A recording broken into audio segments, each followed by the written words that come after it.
সাংবাদিকদের মুখোমুখি কুণাল ঘোষ, সরাসরি নজর রাখবো সেদিকেই। আমি তো সেটাও বলেছি, আমাদের দলের প্রার্থীর নাম মমতা বন্দ্যোপাধ্যায়ের, প্রার্থীর নাম অভিষেকের, প্রার্থীর নাম সুদীপ বন্দ্যোপাধ্যায়। এর থেকে বেশি আমি কি করব? আমি ওখানে কি গোতাগুতি করবো না? একটা বিষয় সেটা হচ্ছে যে কুইজ মাস্টারের পেছনে পরিচালকরা থাকতে পারে, আপনি আশঙ্কা প্রকাশ করেন। এই পরিচালকরা কারা? দলের শীর্ষ নেতৃত্ব হবেন, আমি কি করে বলবো? তারা সব মহানুভব, মঙ্গল করুন, ঈশ্বর তাদের মঙ্গল করুন। আমি আমি আমি তৃণমূল কংগ্রেসের, আমি তৃণমূল কংগ্রেসে ছিলাম, তৃণমূল কংগ্রেসে আছি এবং তৃণমূল কংগ্রেসেই থেকে যাওয়ার চেষ্টা করব। আমি কাজ যেন একটা সই দেখলাম, আমি সেই জন্য কুইজ মাস্টার বলেছি। আমি প্রেস রিলিজটা আমাকে একজন পাঠালো, দেখুন আমাকে তো কেউ পাঠায়নি, আমাকে কেউ ফোনেও বলেনি। এ তো সেই সব অদ্ভুত ব্যাপার। 2013 সালেও শুনেছিলাম আমাকে কে কি চিঠি পাঠিয়েছে, আজও এলো না। তো সেরকম একটা চিঠি ঘুরছে, আমি ধরে নিচ্ছি সত্যি। তো সেখানে একজনের সই আছে, আমার তো ভালো লাগতো, এদের সঙ্গে তো বন্ধুর মতো সম্পর্ক। একটা ফোন করেও বলতে পারতো, কুণাল তুমি যেগুলো ছাড়তে চেয়েছিলে আমরা তোমাকে অব্যাহতি দিচ্ছি, ইউ আর ইয়ারবাই রিলিজড। রিমুভ তো যায় না। আমি তো কোনো দল বিরোধী কাজ করিনি। আমাকে যখন দল শোকজ করেছিল, আজ বলছি, আমি সঙ্গে সঙ্গে উত্তর দিয়েছি। আপনারা একজনও বলতে পারবেন কুণাল ঘোষ সেই চিঠির কপি মিডিয়াকে খাইয়ে দিয়েছে? একজনও বলতে পারবেন? একজন? ঈশ্বর সাক্ষী, আমার মরা বাবা মার দিব্যি, আমাকে শোকজ করা হয়েছিল, আমি তার উত্তর দিয়েছি, ডিসিপ্লিন সোলজার। কিন্তু মিডিয়াকে সেই চিঠি আমি একজনকেও দিইনি। কিন্তু যদি আমাকে রিমুভদের খবর মিডিয়া থেকে জানতে হয়, তাহলে সেই চিঠিতে আমি কি উত্তর দিয়েছিলাম সেগুলো তো মিডিয়াকে দেওয়ার নৈতিক অধিকার আমার থাকছে। বলছি, তাপস রায় আজকে এই আপনাকে এখান থেকে সরানোর পর, সিদ্ধান্তের পর তাপস রায় বলছেন যে এরপর তো কোনো বিয়ের অনুষ্ঠানেও তৃণমূল কংগ্রেসের কর্মীদের সঙ্গে দেখা করা যাবে না। আর এই সুদীপ বন্দ্যোপাধ্যায়ের সঙ্গে মন্তব্য প্রসঙ্গে এর আগেও তৃণমূল কংগ্রেসের সঙ্গে একই ঘটনা আপনার ঘটেছিল এবং আজকেও সেম জিনিস ঘটল। এবং সেই প্রসঙ্গে তাপস রায় বলছেন যে সুদীপ প্রত্যেকটা ঘটনার পর কোনো একটা জায়গায় কাঁদে এবং তারপর এই আউটকাম দেখা যায়, যেটা ঘটনাচক্রে অন্য কোনো নেতার সাথে দেখা যায় না। দেখুন, তাপস রায় তাঁর বক্তব্য বলেছেন, ফলে তিনি তাঁর অভিজ্ঞতা থেকে যা মনে হয়েছে বলেছেন, আমি তার উপর কি মন্তব্য করব? আমি বেসিক্যালি 42টার মধ্যে আমরা যাতে জিতি সেই জন্য গলা ফাটিয়ে প্রচার করে চলেছি এবং সবাই সেই প্রচার করছে। তার মধ্যে কোথাও যদি কোনো সমস্যা থাকে, অসুবিধা থাকে, সেগুলো আগে আলোচনা হয়েছে, কিন্তু দল একবার একটা ক্যান্ডিডেট দেওয়ার পর তার হয়েই সকলে মিলে প্রচার করা হচ্ছে। কিন্তু সেই জায়গায় দাঁড়িয়ে যদি হঠাৎ কারুর সঙ্গে কোনো ব্লাড ডোনেশনের অনুষ্ঠানে দেখা হয়ে যায়, যাকে আমি নিজেই শতবার রিকোয়েস্ট করেছি দল না ছাড়তে, তো ফলে তার সঙ্গে একটা অরাজনৈতিক মঞ্চ, সেখানেও আমি কিন্তু তাপস রায় ভালো নেতা, ভালো জনপ্রতিনিধি, কিন্তু রাজনৈতিকভাবে তিনি অন্য দলে গিয়েছেন, ফলে নীতিগত লড়াই। এবং আমাদের প্রার্থী সুদীপ বন্দ্যোপাধ্যায়, আমার ভিডিও দেখুন, সুদীপ বন্দ্যোপাধ্যায়ের নাম আমার মুখে উচ্চারণ আছে। তো ফলে এখন কার কি হঠাৎ মনে হচ্ছে তাদের ব্যাপার। কিন্তু আমি আবার বলছি, সারা বাংলার তৃণমূল কংগ্রেস কর্মীরা জানেন যে আমি 1993 সালের 21শে জুলাই, যেদিন এই মেয়র রোডের পাশে মমতা ব্যানার্জিকে খুন করার চেষ্টা করেছিল সিপিএম, আমি তখন আজকালে আমার গাড়িতে করে তুলে নিয়ে জীবনের ঝুঁকি নিয়ে বেরিয়ে গেছিলাম এই কুণাল ঘোষ। এরপরে সমস্ত আমার জীবনের উত্থান পতনের পরেও 2021 সালেও যখন একের পর এক নেতা দল থেকে চলে যাচ্ছেন, তখনও যারা, যে তৃণমূলের ওয়ার্কফোর্স, যে সহকর্মীরা মাটি কামড়ে লড়াই করেছে এবং বিজেপির দিকে তাকিয়ে আক্রমণ করে, সিপিএম কংগ্রেসকে আক্রমণ করে, তার মধ্যে কুণাল ঘোষ একজন। আমি ধারাবাহিকভাবে বিজেপির জেলার কর্মীদের জিজ্ঞাসা করুন, আমি মঞ্চে উঠে বক্তৃতা করতে দাঁড়ালে আমার নাম ঘোষণা হলে তারা হাততালি দেয় এই কারণে, তারা জানে যে দুকুল রেখে বক্তৃতা করবে না, চাঁচা ছোলা আক্রমণ করবে প্রতিপক্ষকে। এখন যদি দলের মনে হয় যে না আমার এই প্রেস রিলিজটা প্রাপ্য, তো তাহলে তাদের ব্যাপার। পরেও তৃণমূল বলছে কুণালদা যে তৃণমূল ভবন থেকে যে স্টেটমেন্ট করা হবে সেটাই তৃণমূল কংগ্রেসের বক্তব্য। আপনার বক্তব্যের সঙ্গে তৃণমূল কংগ্রেসের কনভিন্স না, মানে সেটা সহমত নয়। সে তো ভালো কথা, এটা নিয়ে তো কোনো অসুবিধা নেই। এটা যদি কোনো পার্টি ডিসিশন নেয় যে ভবন থেকে যা বলা হবে তাই, তো সুতরাং আমার তো মনে হয় একটা 24/7 কুইজ মাস্টারের নেতৃত্বে চালু রাখা উচিত। যে মুখপাত্রদের অনেক সময় আপনারা সাক্ষী যে যখন আমাদের দলের নেতা নেত্রীর বিরুদ্ধে অন্য কোনো দলের কোনো নেতা কুৎসিত আক্রমণ করে বিবৃতি দেয়, তখন আপনারা যখন বলেন কুণালদা কোথায় আছো একটা ভিডিও করে পাঠাবে, কুণাল ঘোষ কিন্তু রেসপন্ড করে, যত রাত্রির হোক রেসপন্ড করে। আপনারা সাক্ষী।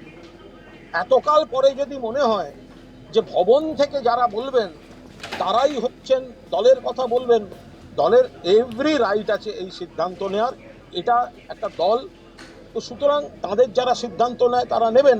কিন্তু তাই বলে এই একটা চিঠির একটা শব্দের মধ্যে দিয়ে এতদিন ধরে দলকে আমি বা আমার মতো যারা যারা সার্ভিস দিয়ে এসছে, সকাল 8টায় সার্ভিস দিয়েছে, রাত 11টায় সার্ভিস দিয়েছে, এমন দিন গেছে 11:30টার সময় কেউ ফোন করে বলেছেন একটা ফোনও দিয়ে দিন দাদা আজকে এটা লাগবে, আমি তো সঙ্গে সঙ্গে সেগুলো করেছি।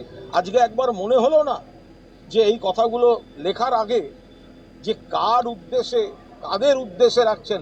আমি ব্যক্তি কুণাল ঘোষ নই, সারা বাংলায় তৃণমূল কংগ্রেসের যে কর্মীরা সর্বস্তরে শত্রুতা নিয়ে, আমার শত্রু সিপিএমে আছে কারণ আমি বামফ্রন্ট সরকারের বিরুদ্ধে বলেছিলাম, আমার শত্রু কংগ্রেসে কারণ আমি অধীর চৌধুরীকে অ্যাটাক করি, আমার শত্রু বিজেপিতে, আমার শত্রু শুভেন্দুর সঙ্গে আমার কোনো ব্যক্তিগত শত্রুতা নেই, কিন্তু শুভেন্দু অধিকারী আমার নেতা, আমার নেত্রী, আমার দলকে আক্রমণ করে বলে আমি তাকে উপযুক্ত ভাষায় জবাব দিই। তো এইরকম যারা গ্রাসরুটে যে ওয়ার্কাররা আমরা কাজ করছি তাদের লড়াইয়ের কোনো জায়গা নেই। একদিন একটা অরাজনৈতিক মঞ্চে কি হলো সঙ্গে সঙ্গে সেটার জন্য ব্যবস্থা নিতে হলো। যারা নিয়েছেন খুব ভালো করেছেন, আমি আবার বলছি তারা মহান ব্যক্তি, তারা অন্য উচ্চতার ব্যক্তি, তারা ঈশ্বর তাদের মঙ্গল করুন। শুধু আমি নিজেই যে দুটি পদ ছাড়তে চেয়েছিলাম, আমার পরিচয় থেকে যে দুটি, আরে কুণাল ঘোষ 6 বছর এমপি ছিল, কাটসি তৃণমূল কংগ্রেস, জীবনে কোনোদিন গাড়ির স্টিকারে এমপি স্টিকারটা লাগায়নি গাড়ির কাছে। কুণাল ঘোষ 6 বছর এমপি ছিল, আমার গাড়ির কাছে কোনোদিন এমপি এই স্টিকারটা কুণাল ঘোষ কোনোদিন লাগায়নি। কি হবে আমার ওই মুখপাত্র আর সাধারণ সম্পাদক পদ নিয়ে? আর ওই তো বয়াকারের সাধারণ সম্পাদক, যেটা প্রেস রিলিজ থেকে সমস্তটা জানতে হয়। তাহলে প্রেসও যখন জানতে পারছে, সাধারণ সম্পাদকও তখনই জানতে পারছে, তো ওই বয়াকারের সাধারণ সম্পাদক রেখে আমি করবো কি? বিজেপি সাংসদ শ্রমিক ভট্টাচার্য, তিনি রাজ্য বিজেপিরও মুখপাত্র, তিনি একটু আগে সাংবাদিক বৈঠক করে বলেছেন যে তার ইন্দ্রনীল গান শুনতে তিনি ভালোবাসেন, ব্রাত্য বসুর নাটক তিনি ভালোবাসেন, এবং তাহলে এই অপরাধে কি তার কোনো শাস্তি হবে? কার্যত আপনার পাশে দাঁড়িয়েছেন নরম মনোভাব দেখিয়ে। আমি শ্রমিক একজন সুবক্তা, শ্রমিক একটা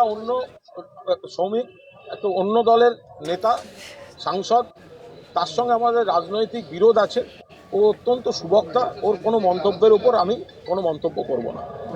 বিজেপির একাধিক নেতাদের দেখা গেছে যে বিজেপির বিরুদ্ধে আপনি বারবার সরব হয়েছেন, সেখানে আজকে যখন এই ঘটনাটি ঘটলো ঠিক দেখা যাচ্ছে তাদের তরফ থেকে একের পর এক নেতা, শীর্ষ নেতা থেকে শুরু করে সরকার ঘোষ পর্যন্ত আপনার পক্ষে বা পক্ষে দাঁড়াচ্ছেন তারা, মানে পক্ষে পরোক্ষে আপনারাও, আমি পক্ষ বিপক্ষ বুঝি না, যারা মন্তব্য করেছেন আমি তাদের কথা নিশ্চয়ই শুনবো, আমার এখনো শোনার অবকাশ হয়নি, আমি নিশ্চিতভাবে শুনবো।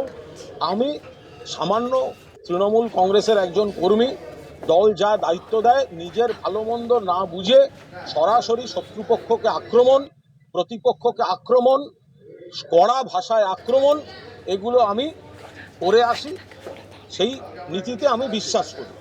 আমি দুকুল রাখা ধরি মাছ নাছুই পানি, আমি গোল গোল করে বিজেপির কথা বলবো আর বিজেপি নেতাদের আমি আলাদা করে ফোন করব, আমি গোল গোল করে অন্য কথা বলবো, বিজেপির বিরুদ্ধে সিপিএমের বিরুদ্ধে বলবো, আর আমি ব্যক্তিগতভাবে কারোর শত্রুতা নেব না। আমি এই ধরনের রাজনীতিতে বিশ্বাস করি না, ফলে আমি এই জায়গায় দাঁড়িয়ে আমার অবস্থানে আমি পরিষ্কার। Thank you.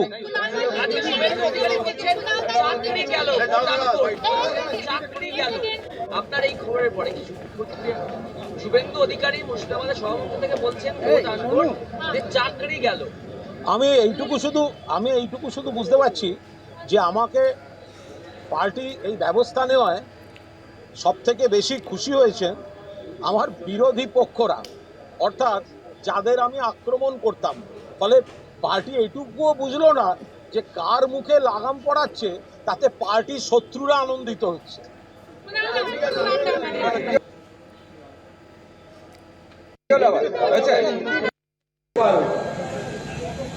এখানে অন্য দলের লোকজন রয়েছেন। ফিরে এলাম বিরতির পর। নজর রাখবো সন্দেশখালীর দিকে। সন্দেশখালীতে আবু তালেবের বাড়িতে মজুত অস্ত্রের সঙ্গে কি জমি দখলের অভিযোগ। 21-এর ভোটের পর থেকে অস্ত্র দেখিয়ে জমি লুট করতে শাহজাহান বাহিনী। সিবিআইয়ের কাছে ভুরি ভুরি নালিশ। শাহজাহানের বাড়ি ও মাছের আড়তে কেন্দ্রীয় গোয়েন্দারা।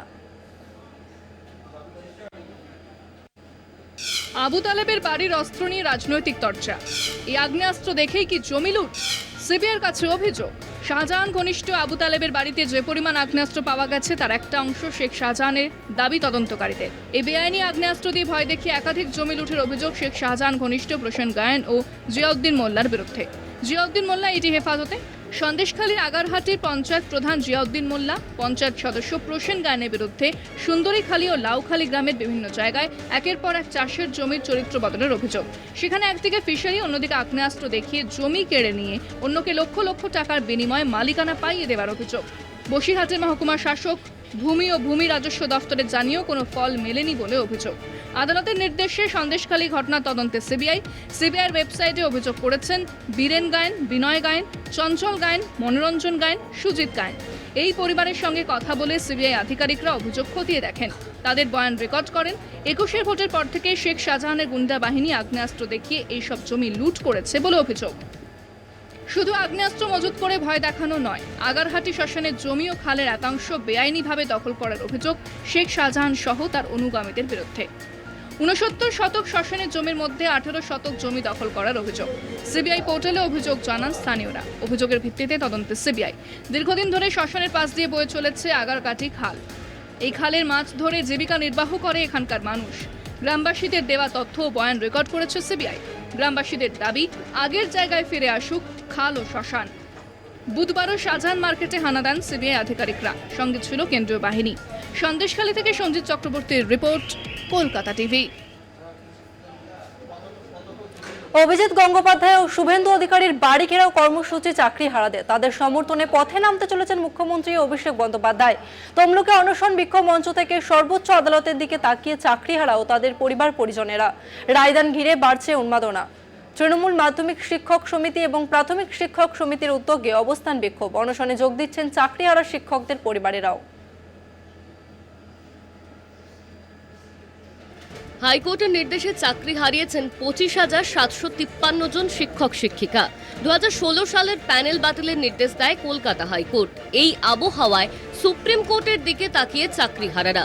সুপ্রিম কোর্টে মামলায় শুনানি হবে আগামী সোমবার। রায়দান ঘিরে বাড়ছে চরম উৎকণ্ঠা। এই পরিস্থিতিতে উৎকণ্ঠা কমিয়ে আন্দোলনের ঝাঁজ আরও বাড়াতে গত রবিবার থেকে তমলুকের হাসপাতাল মোড়ে অবস্থান বিক্ষোভে বসেছে চাকরি হারা শিক্ষকরা। অবস্থান বিক্ষোভে সামিল তৃণমূল মাধ্যমিক শিক্ষক সমিতি এবং প্রাথমিক শিক্ষক সমিতি। শুধু অবস্থান বিক্ষোভ নয়, এবার তমলুকে অনশনে চাকরি হারা সহ তাদের পরিবার। পাশাপাশি অভিজিৎ গঙ্গোপাধ্যায় ও শুভেন্দু অধিকারীর বাড়ি ঘেরাও কর্মসূচি নিয়েছে চাকরি হারারা। তাদের সমর্থনে পথে নামতে চলেছেন মুখ্যমন্ত্রী ও অভিষেক বন্দ্যোপাধ্যায়। অন্যদিকে ময়নাতে চাকরি দেওয়ার নাম করে আর্থিক প্রতারণার অভিযোগের তীরে ময়না পঞ্চায়েত সমিতির মৎস্য কর্মাধ্যক্ষ সুদর্শন জানার ভাই অমিত জানা।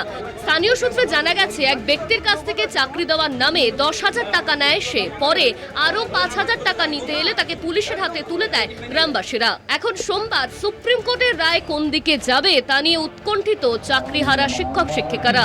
সুবিচার মিলবে এই আশাবাদী তারা। তমলুক থেকে সৌম্যজিৎ চট্টোপাধ্যায় রিপোর্ট, কলকাতা টিভি।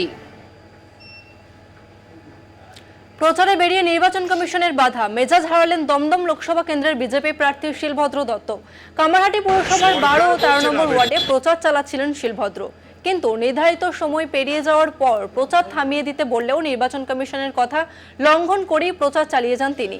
পরে ফের বাধা দেওয়া হলে মেজাজ হারান বিজেপি প্রার্থী। নির্বাচনী বিধি লঙ্ঘন করার পরেও কি বিজেপি প্রার্থীর বিরুদ্ধে কোনো ব্যবস্থা নেবে কমিশন, প্রশ্ন তুলছে তৃণমূল।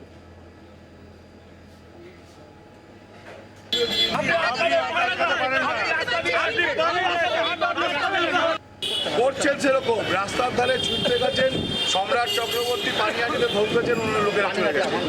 যারই হোক, বলছি ও একই তো বাবা, সরকারি স্টাফ, তারা সবাই মিলে না আমরা আপনি বেরিয়েছি, লোকজন এসছে, আচ্ছা ওই গরমের জন্য একটু দেরি হয়েছে, একটা করে দিয়ে বেরিয়ে চলে যাবো। আমরা তো দাঁড়ানো নয়, কোথাও মিছিল না, কোথাও মিটিং নয়, একটা করতে করতে নমস্কার করতে করতে বেরিয়ে চলে যাবো।